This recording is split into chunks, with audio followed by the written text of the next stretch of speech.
अपन कनिया नचनिया संघवा जिम करेला। नमस्ते प्रणाम। तो कैसे हैं आप लोग? आई होप आप लोग अच्छे होंगे। मेरा नाम गौतम कुमार।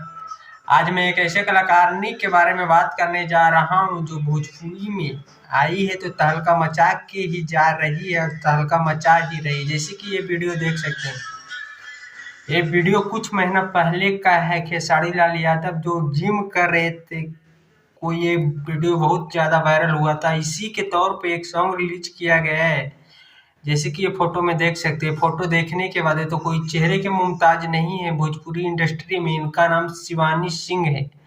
इनका एक सॉन्ग रिलीज किया गया है, स्त्री जैसन जिंदगी काहे नीम करेला, छोड़ के अपन कनिया नचनिया संगे जिम करेला। जैसे कि ये सॉन्ग सुन सकते हैं। अपन कनिया नचनिया संघवा जिम करेला।